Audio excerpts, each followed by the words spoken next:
Hi everyone, I'm Amanda. Today I'd like to make the tutorial how to make the gin and tonic. Let's check it out. So today I have the Tingre London dry gin and the tonic water from the river gin. So the first step is don't forget to fill up your glass with some ice.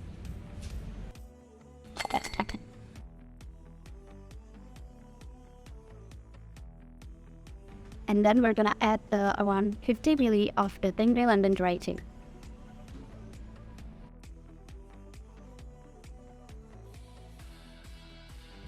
After this, we can pour the tonic water. Just over your eyes.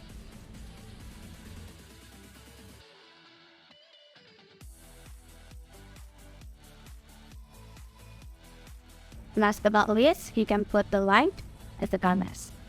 There we go. Please enjoy gin and tonic.